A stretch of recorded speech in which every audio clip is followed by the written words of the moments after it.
Hello everyone, जोंना मेडिकेलाव फैनाया फैसा गैया नालाय न'निफ्रायनो सोब जगार पाति लाबोखाजोबदों बे बेमारिनिमोन बियो गेसा ट्राकआव माबाग्रा मा होनो ओंखाम संना जाग्रा नै आरो जोंना बाजै दं मथा मथि 7 month जाबाय ना नोंना 7 month दिनै बारा जाबाय दिनै कमप्लिट 12 तारिख ना 8 माह जाबाय बायदि मोनदां ओहो 7 माह कमप्लिट 7 month होमबा जोंनिसाय नोङो मास मोनसेल'सो सिगां फैदो देर मास सिगां जादों जोङो देर मास जों 11 तारिखै फैदो आङो नोंसोर मा मास 11 तारिख फैदो सेप्तेम्बरनि आङो फैदो जुन जुलाइनि 12 तारिखै फैदो जुलाइनि एथ' जानायाव बिराद खारो नालाय फैसाया जों मोनसे माबा खालामदो आरो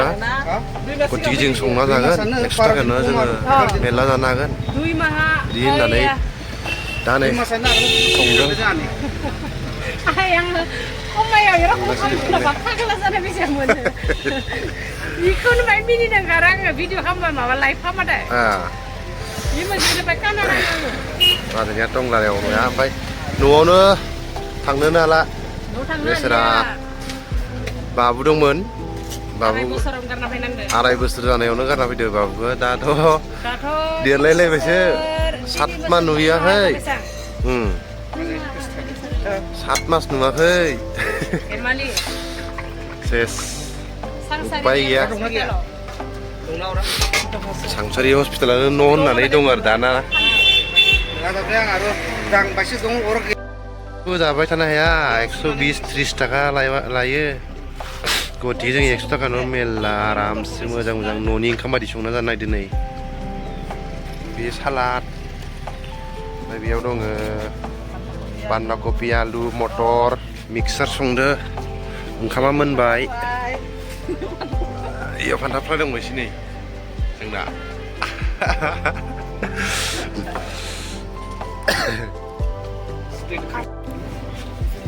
दखानाबो मालायसोमोन नै बेयावनो दसे जोंना दा दखान होथ' नालाय मोनासेयावसो होयो दखाना मोनासेयाव दखान होनाय खिन्थु जोंहा दा टाइम मोनबाय होबाय जोंहा जायगा मोननायाव इयावनो बानायनाया जायगायालाय मोजांखौनो मोनदोंमोन नाथाय हाथाय खालिथ' जों हानाया बेयाव बानायनो गुबुन जायगायाव थांनांसिगोन हाथायाव जों इयाव बानायना लांनानै ओजोंहाय जाहैयो मैयाबो ओंखाम बानायदों नालाय बाल्थिं गोजाखौ इयावनो गालांदों मोनायाव थानायखौसो मैया दाबायदिबा बानायदोंमोन आं 11 बाजियाव फैदो बाल्थिङा थालांदोंमोन जों नागिरबाय थायामोन आं गारियाव सोदों इयाव फैनानैसो नुबाय मोनहांबाय बाल्थिङा जोंनिसो ना सोब 12 मिसाल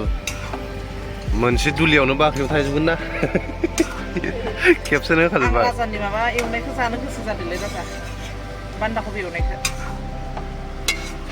थावजों एवनाया नङा इ बरिया मडेलनि एवनो रोंमारगौ नै इदि बान्दा कबिखौ नों एवनानै दाउदै होयो जे राजा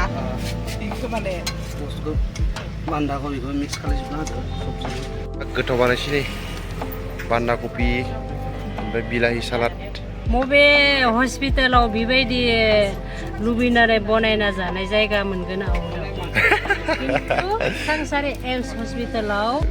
रोङोबा सुबिदा लानानै बानायनानै जानो जायगा एभेलेबेल मोनो थेवबो दैनि थाखाय एसे प्रब्लेम आरो बेखौबो एडजास्ट खालामनो हायोबा सोलिना जानो हानाय केपासिटि दङ सांसारि एम्स हस्पिटालाव बे तिनिआलि बेखिनिया तिनिआलियावल' सम जाबाय बै नायगेदा नै हस्पिटाला इयाव ओरै बाहेरावसो माने सिङाव हाया सिङाव बानायनो सिङाव सुबिदा गैया सुबिदा दं सिङावबो खिन्थु जानाय लोंनाय बानायनायनि सुबिदा गैया अनलि नोङो साहा दै गुदुं बेखौ नोङो बनायनानै लोंनो हानाय सुबिदाखौ मोनगोन पारमिसन होआ खिन्थु सिङाव बानायनो खामनि थाखाय पारमिसन गैया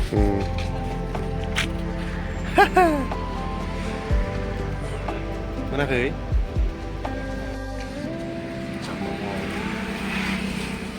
खानाय सिनजानोसै जाम्बा मोनबाय बोरैबानो खानाय सिनजाबाय एबार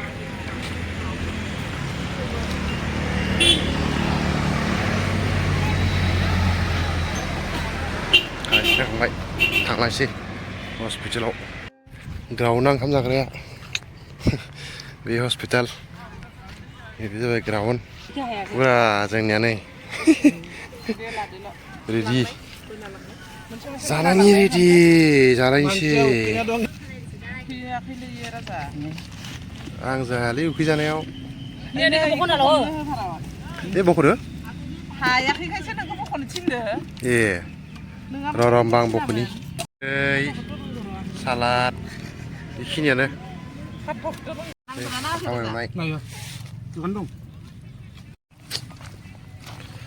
जानोसैलै जादो जादो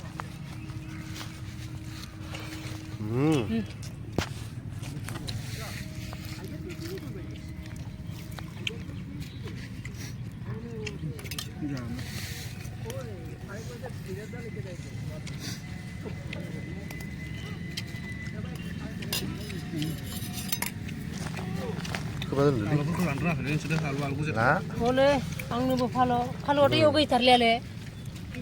लाबोबाय केजियानो जाले फालोखौ नांथारगौ न'आव जानाय बायदि मोनखायोलै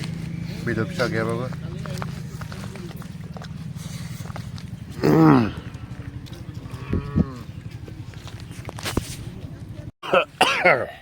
दै लोंदो सोर सिख्लाया गोसोखांखोरा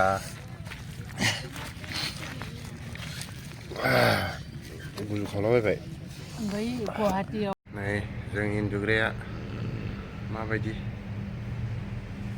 लारि लारि थाजोबो बेयावनो खियाफोराव मोनायाव बुंफैजोबो बैथिंजाय लेडिस थायो नै खिया माखासे बयसनि बेमारजों सासेल'सो थानो मोनो नालाय बाद बाखियासो बेयाव थाजोबनांगौ दाबोनो जाला अपारेसना सनिबारालागैसो मा जासै सनिबारलागै जागोन बायदि एसे सम्भाबना दं हस्पिटालाव थानायबो मामुलि नङालै बा बेमारिजों बेमारि जाफानाय थान्दायाव थान्दाबाबोथ' थान्दा जाया जानाया सिङाव थेवबो गगा गुजुनाय गिसि जाफेरो मानसिया हायाना बेमार जानो नागिरो आरो दा बोथोरा गगा मोनलाबायनाय बोथोर जाखादों दा फागुन दान जावलिया बारजों थुला बाला बेमार जालाबासिनो दा गगा मोननाय लोमजानाय बोथोर सोलायनायनि थ' बिदिबा दिनैनि ब्लगखौ बेखिनियावनो फोजोबसै दै